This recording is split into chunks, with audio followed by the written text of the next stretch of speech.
Telecameras 3 and 4 working. Activate radio contact with the outside. Love, wisdom, abundant life. Live a life filled with meaning, purpose, and a sense of accomplishment. Can you hear me? Welcome to the Teachings of Enoch. I'm your host, James Allen. Listen every week at this time on KKVV AM 1060 Las Vegas. You can listen online at kkvv.com, on your smartphone using the TuneIn radio app, or listen anytime at teachingsofenoch.com. You can contact me by sending a text message to 702-483-7769. That's 702-483-7769. Or online at teachingsofenoch.com. Let's get started with today's message. Sarah was always late to work. No matter how much she tried to be on time or how many times her boss scolded her, she just could not wake up on time. Her boss said she would fire her if it didn't stop. So Sarah decided to seek the advice of her doctor. He prescribed her some medication and told her to take one pill before going to sleep. She did, and she woke up before the alarm clock sounded and headed to work feeling very well rested. Sarah told her boss about the doctor's prescription and how well it worked. Her boss said, "Well, that's great, Sarah, but where were you yesterday?" How do you start your day? You and I don't have any way to know all the events that each day will bring, and there's no guarantee that this day won't be your last day. But how you start your day is a good indication of how your day will go. I like to start out my day in meditation, reflection, and prayer. If it's a day that involves work or my business, I like to spend a few moments each day just to plan out my day's schedule. As a friend of mine liked to say, if you don't schedule the day will schedule you.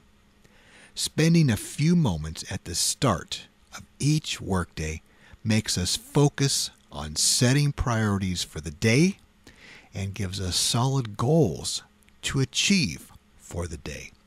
Then at the end of the day, we can look back and have satisfaction that what we set out to accomplish, we did, in fact, accomplish. Having outlined your goals for the day kills procrastination with action. You know, wasting time is like wasting life itself. As one of Solomon's Proverbs tell us, the soul of a lazy man desires and has nothing, but the soul of the diligent shall be made rich. During the course of the day, plenty of things and people will interrupt your to-do list of the day. And that's okay, because our goals for the day are guidelines. They're not commandments chiseled in stone. However, one thing is for certain. You'll find yourself getting much more accomplished by planning out your goals for the day than if you don't. And that can leave you more time for other things. When planning your day, set your priorities. Plan how you will get those priorities done, and then do those daily goals based on importance. You know, after a while, you'll find yourself putting out less and less daily fires. The main thing to keep in mind when listing your daily goals is to keep them realistic and to set those goals based on importance, not necessarily urgency, but importance. In addition to planning out the day, I take the first day of my week to plan out the rest of the week. appointments, projects to be completed, meetings. Those are some of the things to include on your weekly schedule. List the most important things first on that list. And then throughout the week, check it over. How are you doing? Interruptions, people, emergencies, they will happen. Every day will bring its own new set of challenges. But if we have a guide to our week, it will bring back our focus to important tasks that we have set out to accomplish. Don't make a schedule that only includes work. Life is too short not to be enjoyed. Include a time to meet with friend or family or do something enjoyable, maybe meeting a friend for lunch.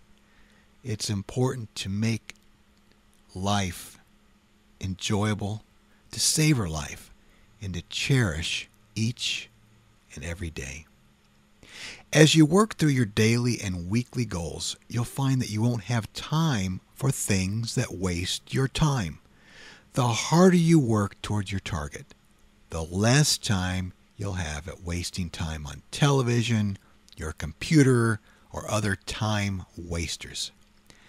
It's perplexing to go into a business or a government office and see people wasting time on social media sites, getting caught up in silly drama.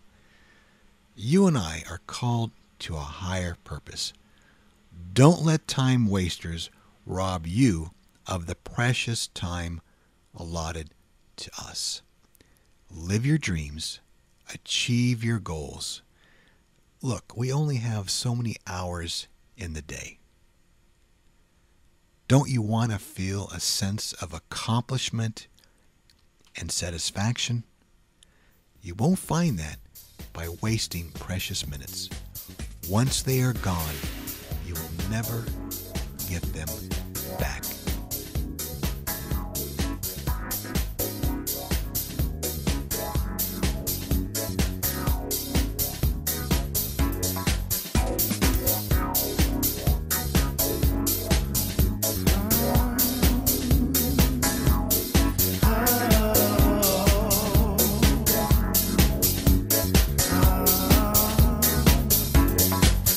He moves in mysterious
One of the reasons I love talking to young people is that they are usually so full of life and optimism, and they have a sense they can live out their dreams in life. A message that I often get from the younger generation is they don't want to grow old and look back on their life and see what might have been. But what happens when we hit our 30s, 40s, 50s, and beyond? Life tends to beat us up. Sometimes our dreams and our goals seem impossible. We can get off track. So it's important to keep your focus and do the things that need to be done to stay on that track. Easy? No. Life happens. There's no guarantees. But focus and hard work will pay off. I love this proverb of Solomon. Take a lesson from the ants, you lazy bones. Learn from their ways and become wise. Though they have no prince or governor or ruler to make them work, they labor hard all summer, gathering food for the winter. But you, lazy bones, how long will you sleep? When will you wake up? A little extra sleep, a little more slumber, a little folding of the hands to rest, then poverty will pounce on you like a bandit. Scarcity will attack you like an armed robber. Do you want a nice vacation? Have you ever dreamed about going someplace you thought is out of your reach? Perhaps you wanted to serve others in another country. Like the ant that prepares ahead for the cold winters by working so hard in the summer, make a plan and work towards that plan. Growing up, there was a time when we didn't have very much. Unlike many of my friends, we had no phone, no television. Our heater was constantly broken in the cold winter. The hot water heater provided enough heat for, it seemed, about 4 minutes before turning to ice water. And I never want to go back to that lifestyle again. So I push myself to stay focused for a better future for my family and myself. I've talked about these short-term goals, but just as important are longer-term objectives. Lord willing, what will you be doing in a year? What do you want to do in a year? 5 years? 10 years? Well, that's a long way off, you might be thinking. Is it? Is it really? No, it isn't. You know, time can go by in a flash. Think about last year or a few years back. Those days are gone like a vapor. The Apostle James writes, "Friends, what good is it to say you have faith when you don't do anything to show that you really do have faith? Can that kind of faith save you? If you know someone who doesn't have any clothes or food, you shouldn't just say, 'I hope all goes well for you. I hope you'll be warm and have plenty to eat.' What good is it to say this unless you do something to help? Faith that doesn't lead us to do good deeds is all alone and dead." This principle of this kind of faith also applies to your and my goals for the future. We believe that God has a purpose for us. We know that we've been blessed with so many talents and abilities, but what are we doing with them? Are we sitting around hoping that doors will open and opportunities will just happen to come our way? If so, hey, how's that working out for you?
I've driven back and forth from Las Vegas to Los Angeles and from Los Angeles to Las Vegas so many times. Out in the desert area along the way, there was a small mountain, and you could see it from the freeway. I couldn't help but noticing after time and time again of traveling back and forth that there was a lot of mining taking place on this mountain. You could always see some earth moving equipment and trucks working away on that small mountain. As the years went by, that mountain pretty much disappeared. One day I looked at the mountain. I was reminded when I was looking at it of the words of Jesus when he said, "If you have faith no larger than a mustard seed, you could tell this mountain to move from here to there, and it would. Everything would be possible for you." The person in charge of that mining knew that if he had a plan, stuck to the plan, and worked the plan, that the treasures of that mountain would be uncovered. There's the story of some airline passengers who watched very nervously as two men wearing pilot uniforms and dark glasses used canes to feel their way around into the cockpit.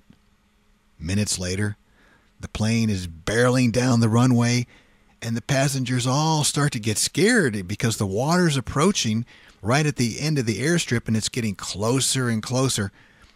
With only a few yards left, everyone starts to scream, but the plane lifts off just in time. The passengers, they start laughing with relief, They assume it's all a joke. Well, says one pilot to the other, one day they're going to scream too late, and we're all going to die. When making your long-term goals, keep these points in mind.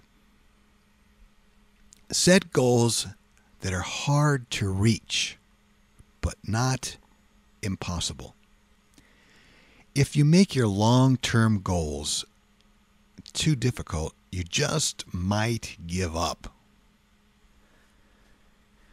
If you want to increase business by 1,000 new customers, but you have trouble right now getting 10 new customers, you're going to get discouraged and you'll probably quit. But if you had a goal that forced you to push yourself and forced you to motivate yourself, that's where you want to be. Instead of 1,000 customers, try for 20. That way you'll have a sense of satisfaction that you doubled your business. You can always adjust your long-term goals. Also, make your goals specific. If you have a goal like, I'd like to make decent money, or I want to have a profitable business, those kind of goals will never work. They're way too vague. How can those goals be measured? How do you know when you reach them? You can't. But if you have a goal like, I want to earn $100,000 by increasing my customer base or by improving my job skills, a goal like that gives you something to work towards, and it gives you a sense of accomplishment. There's a way to measure that. Break down your long-term goals into short-term increments. I have a friend who has written several books, and he told me that the way he meets his goal of writing books is to take the writing and break it down. For example, he allocates a few hours a week to writing the book, giving himself a goal to write at least a chapter a week. It's much easier, he said, than sitting down trying to write a few hundred pages all at once. So take your long-term goals and break them down so you don't feel so overwhelmed. You'll have the satisfaction of knowing that you're working towards your objective. Then finally, put your long-term goals in a place that you'll see them. Write them down. It could be your office, your wallet, or wherever you will notice and be reminded. This makes the goals real and not just some wishful pie-in-the-sky thinking. Some people will laugh, even mock your long-term goals. That's okay. They are your objectives and no one else's. Treasure them and work towards those long-term goals. What's going on? What are they stopping for? Love, wisdom, abundant life. That's my hope for you. You've been listening to the Teachings of Enoch. I'm James Allen, your host. You can contact me by sending a text message to 702-483-7769. That's 702-483-7769. Or online at teachingsofenoch.com. You can listen to this program every week at the same time on KKVV AM 1060 Las Vegas. You can listen online at kkvv.com on your smartphone using the TuneIn radio app, or listen anytime at teachingsofenoch.com.